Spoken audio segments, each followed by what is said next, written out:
This is Abdul Saad, clinical psychologist at Vital Mind Psychology here in Sydney, Australia. And this is the third video that I am recording on the topic of narcissism. In our first video, we described the psychology that underpins narcissism. In our second video, we talked about the underlying passion or emotion that fuels narcissism. And in this video, I will be discussing the childhood origins of narcissism. Before I continue, a shout out to everyone that's subscribed and everyone that's commented and that's engaged with the videos so far. Thank you very much. I really appreciate your engagement. I appreciate your feedback, and it gives me even more motivation to continue to produce content which is hopefully going to be helpful in understanding various aspects relating to psychology, mental health, and in future videos also the link between mental health and nutrition, which is one of my interests. But back to the topic of narcissism. As I said in this video, I'm going to be talking about the childhood origins of narcissism. And to focus our attention on the topic, we have to recap that narcissism is fundamentally a pathology of the self. The narcissistic individual experiences themselves in a pathological way, in a way that is highly polarized between either grandiosity on one end of the spectrum and on the other end, total worthlessness, greatness or defectiveness. So there's this split in the narcissist, and we've talked about how various defenses, various ways of projecting, various ways of devaluing others around them helps keep the narcissist afloat in their grandiose sense of self. So narcissism fundamentally is a pathology of the self. And the reason why that's important for understanding the childhood origins of narcissism is because the human sense of self, our sense of self, my sense of self, develops through our earliest relationships with our primary caregivers. In the first few years of life, that's usually the mother in most cultures, and secondarily the father, or the mother and father unit in the first few years of life. So if the sense of self develops in our earliest relationships with our primary caregivers in our formative years, and if narcissism is a pathology of the self, then it follows that something has gone wrong for the narcissist in their earliest relationships, in their experience of what we would call attachment to their primary caregivers. And of course, attachment is a huge topic in psychology. It covers so many aspects. It's got importance for psychotherapy, importance for understanding trauma, even for understanding physical illness.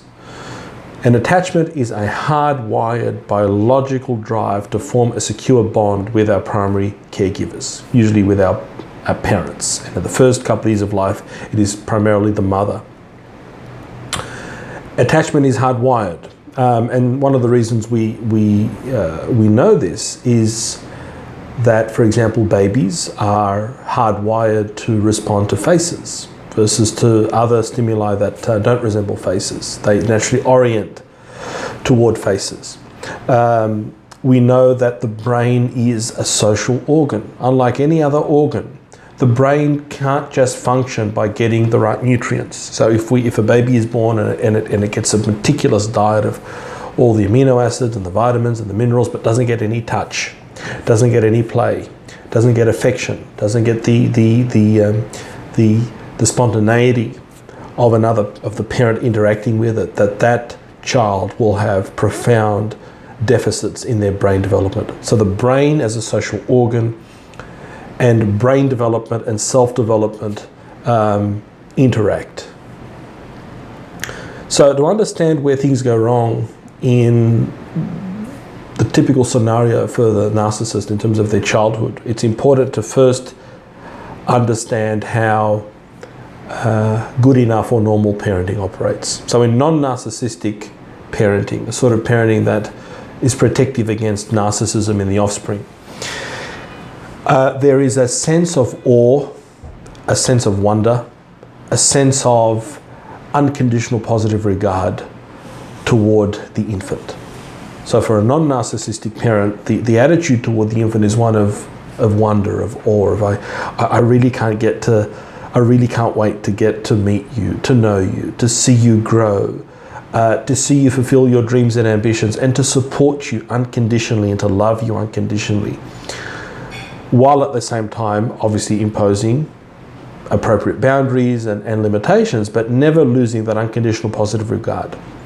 And this sort of attitude in parents pretty much guarantees protection against narcissism. For narcissistic personality disorder to develop, usually there have been great violations to this optimal parenting mode that I've just described. There's been a great deviation from that. And I'm now going to go into what that parenting style sort of looks like and how it operates. So the narcissistic parent or the narcissist invariably produces narcissistic children, because the narcissist relates to his or her child as an extension of themselves. I'll come back to the point that I made in my first video. What that means is that the child is not seen for who they are, but the child is seen for what they can do for the parent, how they can fulfill the parent's dreams, how they can comfort the parent, how they can help the parent regulate their own emotions. So the child's natural self-expression is stifled in exchange for what the parent demands or wants of the child. And there's two main ways that this occurs. The first main way is that the child is put down. The child is repeatedly put down in their expression of themselves. So their feelings, their emotions, if they manifest a weakness, a vulnerability, that is crushed, that is humiliated, that is invalidated, or that is ignored. So the child does not actually get any accurate mirroring or echoing of their internal mental state. And they're given the message that what you think, what you feel, your vulnerabilities are unimportant to me, or they distress me, they make me feel anxious, they upset me. I do not want you to express these things. Because for the narcissistic parent, the child is a product for the parent's consumption, and the parent is very easily taken off track by the child's spontaneous expression. So the first way that children are injured narcissistically, which predisposes them to develop a narcissistic personality structure or disorder, is through their spontaneous self-expression being humiliated, rejected, or ignored, or all of the above. The second way that produces a narcissistic injury in the child, that predisposes them to become narcissists themselves, is that the child is idealized. The child is put up on a pedestal. The child is excessively praised, but for very specific attributes, for very specific things that the child can do, which provides the parent with a sense of esteem, with a sense of gratification. So the child may be pushed, for example, to learn a musical instrument, or they're praised for their athletic ability, or for their ability to be a star, or for their physical attractiveness. And the narcissistic parent selectively praises and values this aspect of the child, because the child is an extension of themselves. So this feeds into the narcissistic need for self-aggrandizement, for greatness. The child has become an extension of themselves.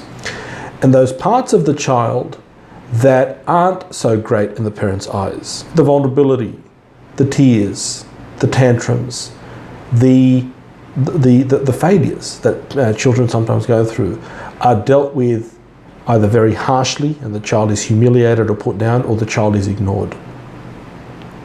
So in both of these combinations of parenting styles, either a humiliation or rejection or ignoring, or a excessive praise and admiration, The child learns that in order for me to get my parents' affection, or the affection of my primary caregiver, I need to be in a sense, this false self that my parents want me to be.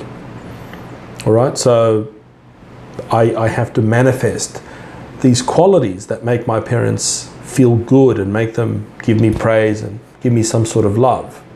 So the child begins to disavow or disconnect themselves from those parts of themselves that the parent either ignores or humiliates, the vulnerability, the sadness, the more tender emotions, because these in a way get in the way of the narcissistic parent, right? These do not provide the narcissistic parent with gratification. So the child learns, and they learn this very quickly because children are hardwired, as I said, to attach to their primary caregivers. The child very quickly learns to disavow, to disconnect, to divorce themselves from those aspects of themselves which the parent has given the message, directly or indirectly, that those parts of you are weak, those parts of you make me feel bad about me, those parts of you I do not want you to express. And this creates the classic split within the narcissist between grandiosity and worthlessness. So the grandiose aspects are the parts that are praised, that are given excessive attention and admiration, and the parts that are viewed as worthless are the parts of the self that the parent could not or would not accurately mirror and reflect back to the child because they create a discomfort in the parent. So the child becomes attached to the false self as a way to desperately cling on to some semblance of an attachment to the parent, because they become highly attuned to the parent's moods, to the parent's validation, to the parent's acceptance of them. So they begin to amplify, magnify those aspects of themselves that can gain them esteem in the eyes of their parents, and disavow and divorce and cut themselves off from those parts of themselves that interfere with that attachment. And those parts of themselves that interfere are the parts that we need to grow into healthy human beings.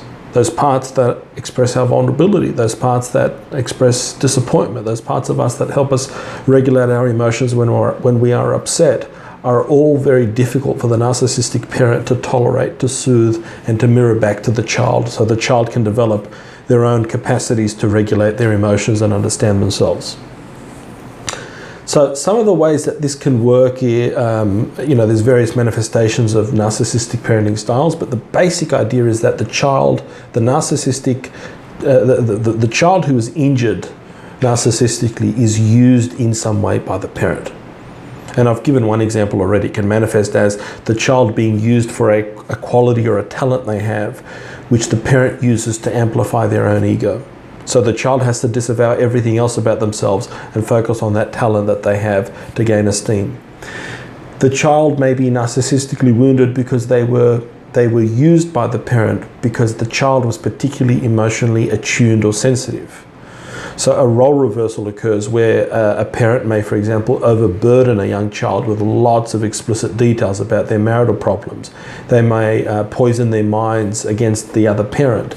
And the child almost becomes like a counselor or a soother or a comforter to the parent. This classic role reversal or parentification is another example of a narcissistic parenting style. And at times, often if the child does not comply with the narcissistic parents' explicit and implicit demands that they make of the child, the parent may tantrum, may withdraw, may reject, may humiliate the child. So there are very strong incentives for a child in their formative years to become attuned to what the parent wants them to be and to become that product for their parents' consumption.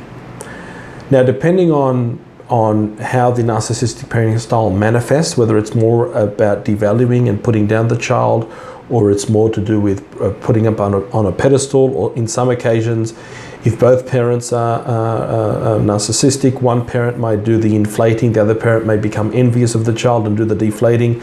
It can become incredibly complex, and this can lead to various manifestations of narcissism into adulthood. So I hope in this video, and I'm just looking at the time, it's almost 15 minutes, I've given you a sense of the sort of parenting style that lays the framework for the dysfunction within the narcissistic personality. And one of the best ways to understand that is to really focus and understand how normal, what we call good enough parenting works, which is a major protector against the development of narcissistic personality disorder, where the parent has the capacity to hold the child, to comfort the child. The parent has the capacity to put their own needs to one side, and if there are needs that they need met, they get them met in an adult way, not through their children. Whereas for the narcissistic parent, the child is in a way used to meet the parent's own needs. And this is the core childhood origin, genesis of the narcissistic personality. Of course, once we understand this, we can perhaps begin to have some semblance of empathy for narcissistic individuals. Now, that doesn't mean that we're not aware of the damage that they can inflict, but it does help humanize this pathology versus seeing it as some genetic or sort of alien condition that people somehow acquire. It is a disorder of the self, it is a pathology of the self, and it has its roots in our earliest attachment experiences that have gone incredibly wrong. Thanks very much for watching. Don't forget to subscribe, leave more comments, feel free to share the videos with family, with friends if they're of interest. I think, as promised, one more video coming up on narcissism in terms of practical strategies for dealing with narcissists, for protecting ourselves against narcissists, and we will then perhaps move on to some other topics. Thank you very much for your comments. Thank you for subscribing. Keep in touch, and I will do my best to continue to upload one video weekly. Take care. Bye-bye.